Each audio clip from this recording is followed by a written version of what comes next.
'60s, fearless and free. Born in the '60s, ruled our teenage empire by the sea. Hey everybody, my name is Deb Reimer and this is Music Makers. We showcase amazing artists who create original music. And today, we are so pleased to have Lee Worden in the house. Welcome, Lee. Glad to be here. Lee is a singer-songwriter with over 4 decades of experience touring and in the studio. He is a multi-instrumentalist, equally at home on the guitar, bass, drums, keyboards. For 11 years, Lee toured with the famous, legendary Ian Tyson. And you've also been a member of Nick Gilder and Sweeney Todd, and you've worked as a sideman with Mike Reno, Corb Lund, Kim Wilson, and Bobby Rush, just to name a few. And Lee is also 1/3 of the Gords, alongside Gord Matthews, who is with Katie Lang and Ian Tyson, and Gord Maxwell from One Horse Blue and Chilliwack. That's quite the resume. It's all true. The rumors are true. That's awesome. 1, 2, 3, 4.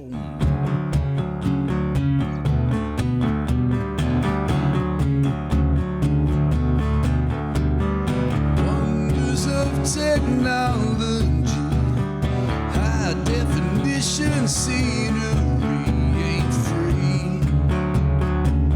Say hello to my TV. I pay someone to mow my lawn. I sit and search for something on again. I used to have friends. Joan of Arc could tell you anything just to get you.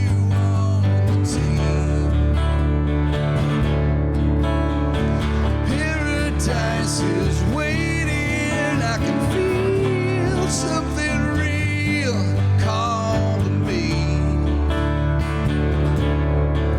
calling me,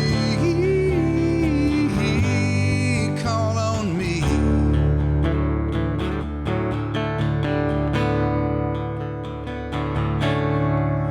So I hooked up with a satellite. Tells me to go left when I go right. Too tired to fight, to give me vitamin D instead of sun. Pursuing happiness just ain't no fun when I'm surrounded by no one.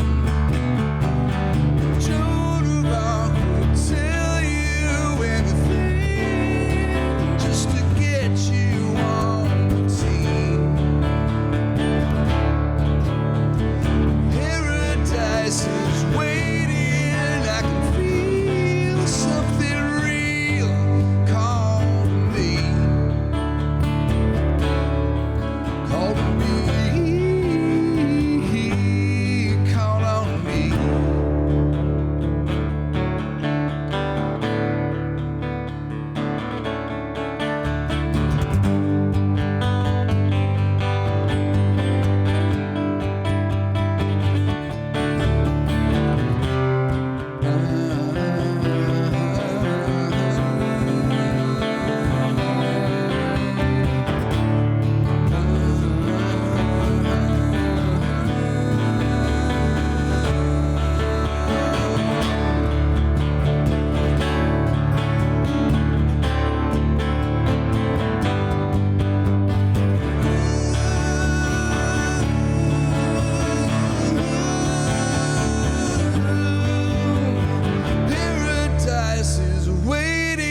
I can feel something real. Joan of Arc could tell you anything just to get you on the team.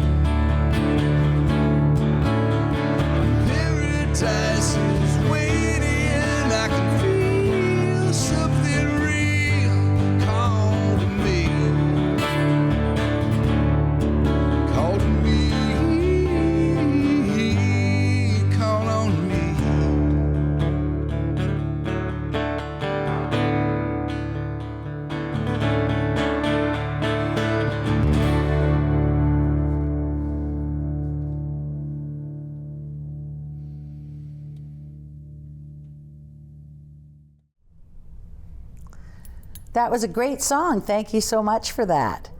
Your next song, I understand, is about yourself being born in the 60s, but I understand the song is about your life in the 80s. How does that come about? Well, it's all tied into the Deb Reimer band. Your drummer, Phil Whipper, and myself were in a band back in the 80s, kind of a punk rock band. And it was the days before cell phones and internet and all that. So we would put on our own dances. And we got back together when I moved back to Vancouver Island and started playing together with Kelly Fawcett and Todd Sacrity. And now we've put the whole thing together again. We started writing and recording new songs. And so I wrote this song about what a great time in my life that was back when we'd put our own dances on and all the kids at school would come to our dances. And then to actually record it with Phil and Todd Sacrity and Kelly Fawcett has just been a dream come true for me. So the band is called Baboon. So we're not just the Deb Reimer band.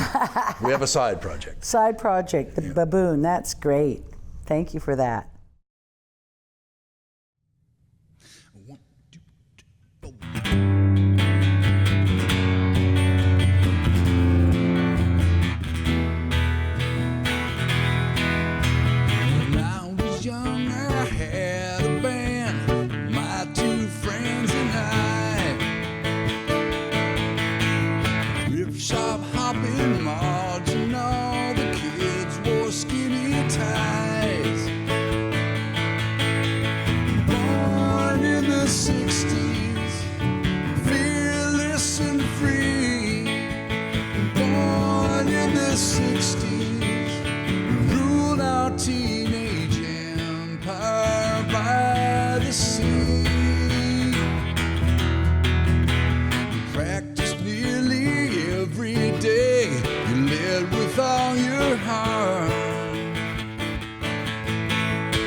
Take the city, found the edge and fell apart. Born in the 60s, the perfect mother's son. Born in the 60s, you lost the way to where you started from. Now we're left with a mystery. Man, what have you done? Where'd you get that gun? You really tore my memories down.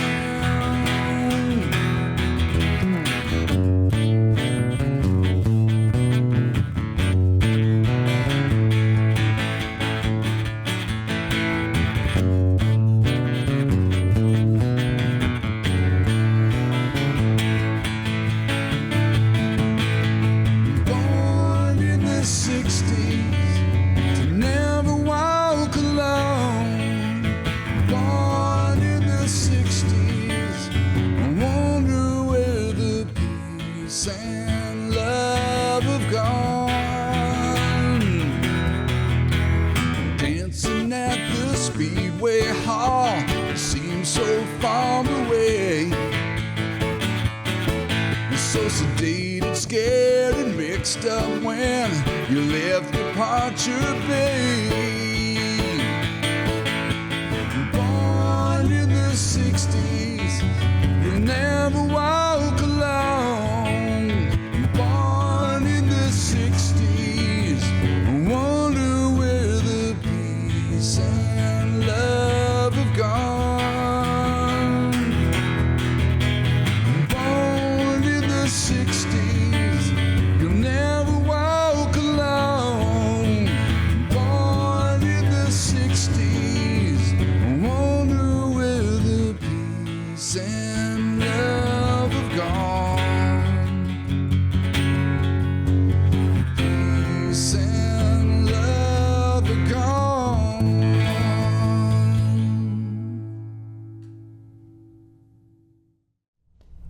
You've had a great career so far and still lots more to come. How did you get started in the music biz?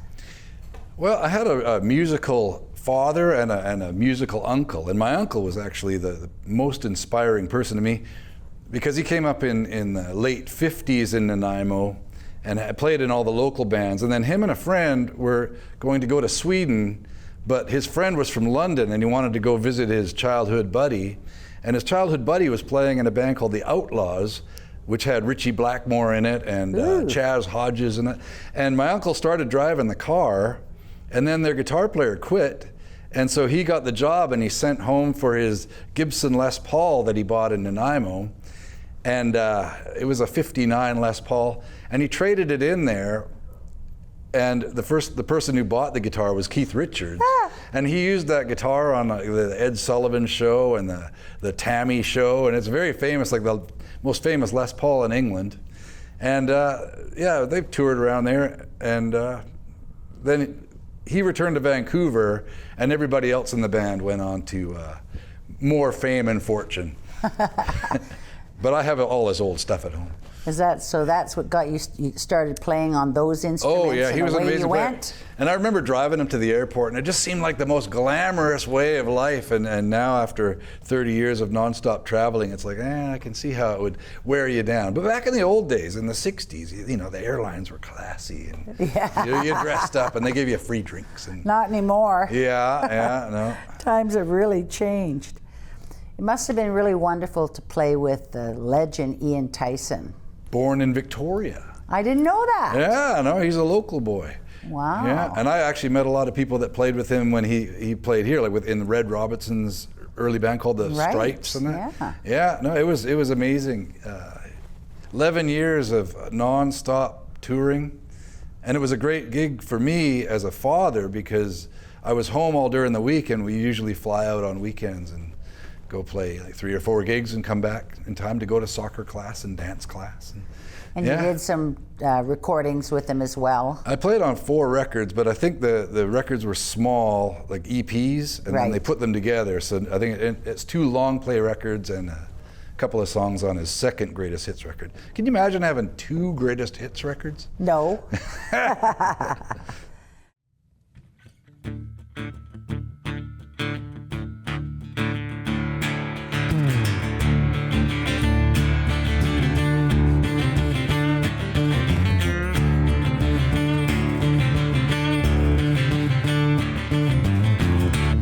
100 miles, Lord knows there ain't nothing like 100 miles.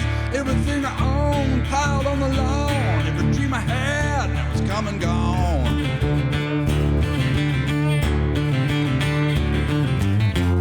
100 miles, leave it all in the rearview mirror. Smell the gasoline, radiator steam, broke down again here at the roadside, watching all the cars go by. Here in the headlights, hindsight fills the time.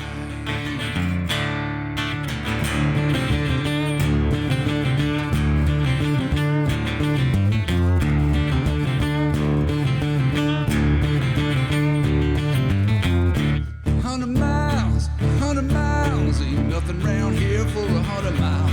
Everything I own might as well be gone. I'll start again here at the roadside, watching all the cars go by. Here in the headlights, hindsight fills the time.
That was a great song, Roadside.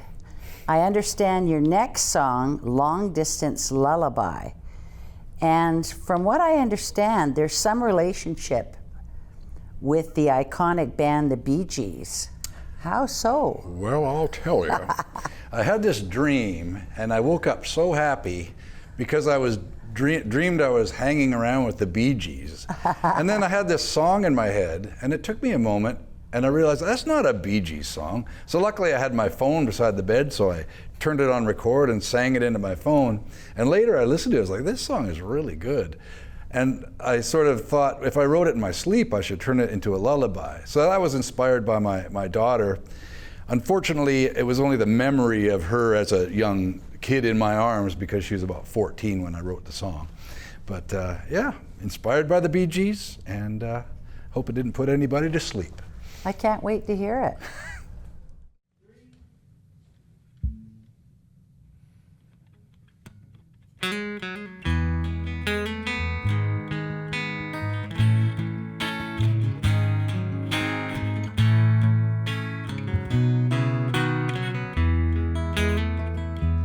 Don't you cry anymore. Don't worry about tomorrow. Close your eyes and lay your body down to sleep.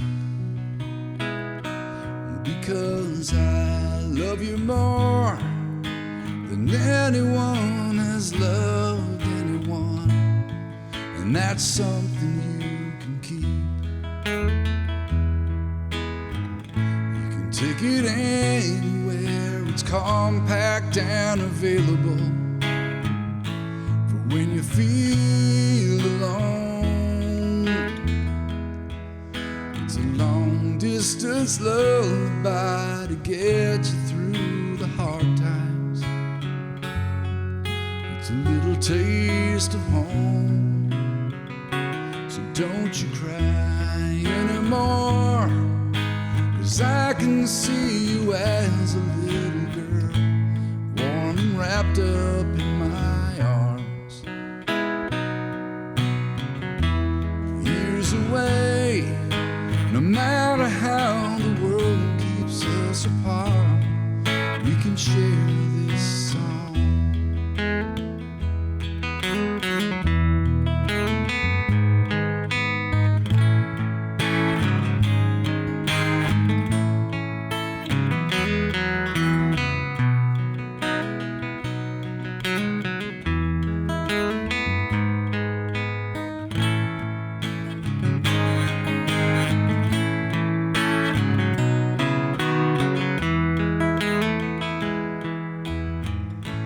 Take it anywhere, it's compact and available for when you feel alone.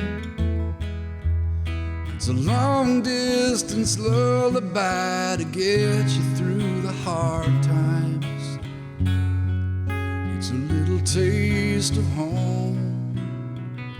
So don't you cry anymore. Don't worry about tomorrow. Close your eyes and lay your body down to sleep. Because I love you more than anyone has loved anyone. And that's something you can keep.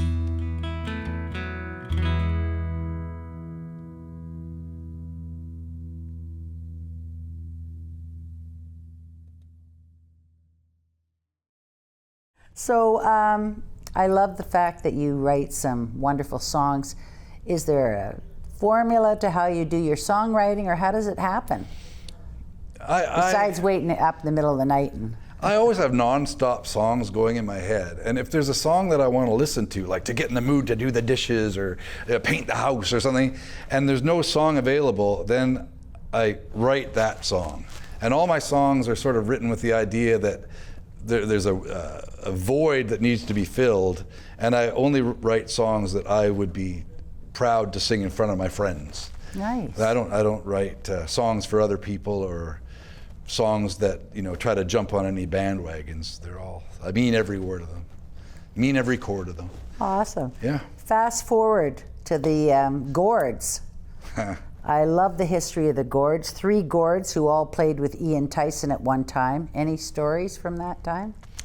Oh, it was a really, we were touring so much with Ian Tyson that Gord Maxwell and I were into the band together, and Gord Matthews was the guy I replaced. So we would book a lot of gigs. If we were already in a place with Ian Tyson, then we would chip in and buy the 3rd plane ticket, and that's where the Gords would have a concert somewhere in the region. So Ian Tyson didn't really know what we were up to, but we had the same manager, Paul Massioli, also from Victoria. Right. And so he would sort of make it so that we could be sneaky about that. And so we covered a lot of ground for a few years there. But then when Gord Maxwell got in Chilliwack, they're just always on the road. So we haven't done it. We still love each other, and we still plan to do another thing every now and again. But I loved all the stories, and I really appreciate you coming today and joining us on Music Makers. it's been a real pleasure. I want to thank everybody for tuning in, and a big thank you to John McKenzie, who's our producer, and of course all the fabulous volunteers working behind the scenes to put the show together all the time. We thank you so much, and we hope you'll tune in next time. Thanks very much. 1, 2, 3, 4.